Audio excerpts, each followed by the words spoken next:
नमस्कार दोस्तों, स्वागत करता हूं एक नए वीडियो में एक नई कहानी के साथ। ये कहानी है सीरियल किलर कनपटी मार की। कनपटी मार का ऐसा कहर था, ऐसे लोगों में खौफ था कि कोई भी आदमी अगर कम्बल ओढ़ के जा रहा हो तो लोग उसको देख करके अपना रास्ता बदल लेते थे। ऐसा किलर था कनपटी मार, जो लोगों की कनपटी पे हथौड़ों की चोट कर करके उसको जान से मार दिया करता था। बात 1973 की है। राजस्थान के गंगानगर जिले में सुदुल थाने में एक फ़ोन की घंटी बजती है। उस टाइम पुलिस वालों का ड्यूटी चेंज करने का टाइम होता है। रात की शिफ्ट ख़त्म होती है, सुबह की शिफ्ट ज्वाइन करने वाले पुलिसकर्मी ड्यूटी पर आ जाते हैं। तभी अचानक थाने की घंटी बजती है और एक सिपाही फ़ोन उठाता है और दूसरी तरफ से आवाज़ आती है कि सर, गुरुद्वारे में 3 लोगों को किसी ने रात को मार दिया है, आप कृपया करके जल्दी आ जाइए। पुलिस वहाँ पहुँचती है। पुलिस वहाँ जाके देखती है, जो सेवादार था उसका और उसके 2 बेटों का वहाँ कत्ल हो चुका होता है। पुलिस जैसे ही गुरुद्वारा पहुंचती है, गुरुद्वारा में जाकर देखती है तो वहाँ 3 लोगों का कत्ल हुआ पड़ा होता है। तीनों की बॉडी जमीन पे पड़ी हुई होती है और पुलिस गौर करके देखती है तो उसकी कान के नीचे कनपटी पे किसी जोरदार या वजनदार चीज से चोट करके मारा गया था। पुलिस को ज़्यादा देर नहीं लगी समझने की कि आजकल उस इलाके में जो घटनाएं घट रही थी कनपटी मार के नाम से, एक फेमस हो चुका अनजान हत्यारा जो कनपटी के नीचे हथौड़ी से वार करके लोगों को मार दिया करता था, ये उसी कनपटी मार की करतूत। कनपटी मार उस इलाके में एक खौफ बन चुका था। सभी लोग जानते थे कि कनपटी मार जो है वो इस तरह से हत्या करता है, कनपटी के नीचे चोट करके आदमी को मार देता है। अभी तक उसने करीब 70 लोगों को जान से मार दिया था और पुलिस के पास उसका कोई सुराग नहीं था। इस कहानी में जानेंगे हम कि कनपटी मार क्यों हत्याएं करता था और हत्या करने के बाद में उसको क्या मिलता था उन हत्याओं से। कहानी शुरू करने से पहले आप सभी से मेरी अपील है कि आप मेरे चैनल को सब्सक्राइब करें, लाइक करें और वीडियो को ज़्यादा से ज़्यादा शेयर करें। सुनाता हूं कहानी विस्तार से। कनपटी मार का नाम असलियत में शंकरिया था। शंकरिया की कहानी कहते हैं उसको। 27 साल की उम्र में हुई थी उसको फांसी। 25 साल की उम्र में उसने 70 कत्ल कर दिए थे।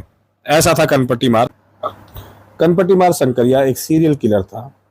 वो सभी घटनाओं को एक तरह से अंजाम देता था जिससे लगता था कोई सनकी है जो इन मौतों से आनंद लेता है या मजा लेता है, क्योंकि वो रात को कंबल ओढ़ कर रहता था और किसी भी अकेले आदमी को देखता था तो उसकी कनपटी के नीचे जोरदार वार करता था। कनपटी के नीचे की जो जगह होती है वो नाजुक होती है, उस पर 1 या 2 वार करने से आदमी की मृत्यु हो जाती। वो इस बात को अच्छी तरह से जानता था। एक के बाद एक हत्या करता हुआ कनपटी मार करीब 70 कत्ल कर चुका था और पुलिस के पास उसकी कोई जानकारी नहीं थी। पुलिस चाह करके भी नहीं ढूंढ पा रही थी आखिर ये शख्स कौन है जो कनपटी पे मार कर लोगों की हत्या कर रहा है। उस टाइम में एडवांस टेक्नोलॉजी नहीं थी और किसी सुराग के जरिए ही कनपटी मार को पकड़ा जा सकता था। पुलिस को तलाश थी लगातार उस आदमी की जो कनपटी पे वार करके लोगों को मार रहा था। रात के अंधेरे में लोगों को अपना टारगेट बनाता था। लोग कहते थे कंबल ओढ़ के बैठा रहता है और कंबल में उसके पास एक हथौड़ी होती है और उसी हथौड़ी से मारकर लोगों की हत्या करता है।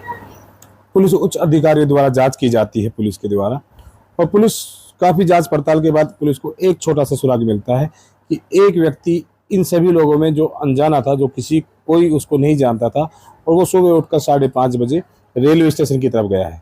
रेलवे स्टेशन पर जाकर पुलिस रेलवे स्टेशन पर जाकर के उस शख्स के बारे में जानकारी जुटाने का कोशिश करती है। पुलिस पूछताछ करती है।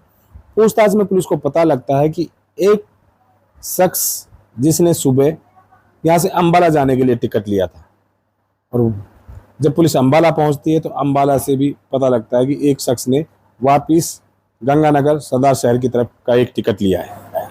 पुलिस को यह विश्वास हो गया था कि हो ना हो ये वही सीरियल किलर कनपटी मार है जो वहाँ से यहाँ तक की टिकट और यहाँ से वहाँ तक की टिकट उसने बनवाई है।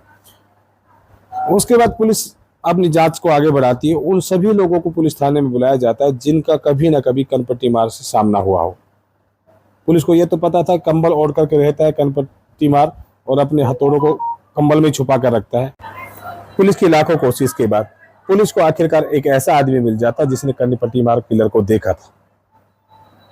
पुलिस उससे पूछताछ करती है। पुलिस उसके कहे अनुसार एक उसका चेहरा बनाती है, स्केच बनाती है। पुलिस को इस बात से यह तो पता लग गया कि पंजाब से लेकर राजस्थान में जो कनपट्टी पे मारकर हत्या की जाए वो एक ही शख्स ने की थी। क्योंकि सभी को मारने का तरीका एक ही थी। एरिया काफ़ी लंबा था, पुलिस की तलाश बहुत बड़ी होने वाली थी, लेकिन पुलिस ने सुनसान इलाकों में जहाँ पे कोई आता जाता ना हो, उन इलाकों पे अब नज़रें जमा दी। वहाँ पर पुलिस चौकसी करने लगी, अपनी नज़र से ध्यान रखने लगी कि यहाँ पर कोई इस तरह का शख्स हो जिसको ये कनपट्टी पे मारकर हत्या करने में आसानी होती हो। ऐसी जगहों को चिन्हित किया गया, उन सभी जगहों पे पुलिस ने नज़र रखना चालू कर दिया। और एक दिन अचानक, काफ़ी दिन बीतने के बाद, 1989 की बात 79 की, सॉरी 79, 1979 की बात है। जयपुर पुलिस गश्त पर थी, वो सुनसान इलाके में गश्त कर रही थी। तभी पुलिस को एक सामने से एक साया आता हुआ नजर आता है, लेकिन वो पुलिस को देख के थोड़ा ठटक जाता है और एक पेड़ के पीछे छुप जाता है। पुलिस वहाँ उसका इंतजार करने लगती है। पुलिस सोचती है शायद हमारी कोई टीम का आदमी है, और उसके बाद वो कंबल ओढ़ करके पुलिस के सामने आता है और वहाँ से जाने की कोशिश करता है। तो पुलिस उसको देखती है, कंबल ओढ़े हुआ शख्स अनजान है, और उसको गिरफ्तार कर लेती है। पुलिस गिरफ्तार करके उसको थाने में ले जाती है। थाने में उससे पूछताछ की जाती है, तो पूछताछ के दौरान वो अपना नाम शंकर उर्फ शंकरिया बताता है, और पुलिस को जयपुर का ही एक एड्रेस देता है। और वो एड्रेस जब पुलिस पहुंचती है तो उसके शंकरिया के माँ बाप भी वहाँ मिल जाते हैं। लेकिन पुलिस को उस पर शक होता है। शक के आधार पर पुलिस उसको गिरफ्तार करती है, क्योंकि वो कंबल लेके घूम रहा होता है। लेकिन पुलिस के लिए एक सिरदर्द ये था कि उसके पास उस टाइम कोई हथियार नहीं मिला था, क्योंकि पुलिस को जो भी हत्याएं हुई थी, पुलिस के सामने जो भी आए थे केस, उनमें सभी को हथौड़ी से मार करके, मतलब भारी चीज़ से मारकर कनपट्टी के नीचे हत्या की गई थी। लेकिन उस टाइम शंकरिया के पास पुलिस को कोई भी ऐसा हथियार नहीं मिला जिससे ये पुख्ता हो जाए कि यही कनपट्टी मार है। लेकिन पुलिस को उसके ऊपर शक होता है। पुलिस बार बार उससे पूछताछ करती है। कई दिनों की लगातार पूछताछ के बाद एक दिन शंकरिया झिल्ला उठता है पुलिस पे। पुलिस कहती है कि 60 लोगों की हत्या हुई है, क्या तुमने उन 60 लोगों को मारा है? तभी कनपट्टी मार कहता है कि नहीं, 60 नहीं साहब, मैंने 70 आदमियों को मारा है और मैं ही कनपट्टी मार हूँ। पुलिस पूछताछ करती है कि वो हथौड़ा कहाँ है जहाँ जिससे तुम मारते हो? तो वो बताता है कि साहब, जिस जगह से मुझे पकड़ा गया, जहाँ मैं छुपा था पेड़ के नीचे, वहीं मैंने वो हथौड़ा छुपा रखा है। पुलिस उसको वहाँ लेके जाती है और वो हथौड़ा पुलिस को निकाल कर देता है। पुलिस उसके बाद उसके माँ बाप से पूछताछ करती है। उसके माँ बाप बताते हैं साहब, ये शांत रहने वाला आदमी है, ये घर पे ही रहता है, लेकिन कभी कभी देर रात वो घर से निकलने या घूमने जाया करता है। आखिरकार शंकरिया पुलिस के सामने अपने सारे जुर्म को कबूल कर लेता है। 70 खून होने की बात कबूल करता है। उसके बाद पुलिस अदालत में सिर्फ 63 ऐसे मामले पेश करती है जिसमें शंकरिया का हाथ होना बताया है। पुलिस भी 70 मामलों की जांच नहीं कर पाती है कि 7 बॉडियों का उनको पता ही नहीं लगता है कि शंकरिया ने मार के इनको कहाँ फेंक दिया। शंकरिया से जब ये पूछा जाता है आखिर तुम लोगों को क्यों मारते थे, तो वो कहता था साहब, जब मैं कनपट्टी के नीचे हथौड़ी से चोट करता था तो वो चिल्लाते थे। जब वो चिल्लाते थे तो मुझे बहुत आनंद आता था। और उसने ये भी बताया पुलिस को कि कभी कभी किसी के चिल्लाने में उसको एक संगीत जैसा सुनाई देता था। उनकी चिल्लाहट उसे संगीत लगती थी और उसको मजा आता था, इसलिए वो लोगों को मार देता था। अदालत के सामने पुलिस इस बात को प्रूफ कर देती है कि ये शंकरिया जो किलर है, इसी ने लोगों की कनपट्टी के नीचे मार मार के जान से मार डाला है लोगों को। और अदालत उसको ठोस सबूत और उसकी इस हैवानियत के एवज में उसको फांसी की सज़ा मुकर्रर करती है। उसके बाद शंकरिया जो होता है वो इस मामले को हाई कोर्ट लेके जाता है। हाई कोर्ट में भी सिविल कोर्ट के फैसले को मान्यता दी जाती है। उसके बाद सुप्रीम कोर्ट में यह मामला पहुंचता है और सुप्रीम कोर्ट में भी इस मामले में फांसी की सजा ही होती है। उसके बाद शंकरिया ने राष्ट्रपति जी को अपनी दया याचिका पहुंचाई, उसमें भी शंकरिया को दया नहीं मिलती है और उसको फांसी दे दी जाती है। ये एक ऐसा केस था जिसमें बहुत ही फास्ट ट्रैक इसका फैसला हुआ, क्योंकि 1 जनवरी समथिंग जनवरी में वो पकड़ा गया था 1789 में, और 5 मई को उसको फांसी दे दी गई थी। सिर्फ 5 महीने में ही वो सभी अदालतों में अपनी अपील दायर कर चुका था और सब जगह से उसकी माफ़ी की मांग खारिज हो चुकी थी और उसको आखिर में फांसी दे दी गई। उसके बाद शंकरिया को जेल में पछतावा भी होने लगा था कि जैसा मैंने किया है वो वैसा किसी को नहीं करना चाहिए। वो बार बार पुलिस वालों को ये कहता था कि मैंने लोगों को बिना वजह हत्या की है, इसकी सज़ा मुझे मिलनी चाहिए थी और मुझे फांसी होगी।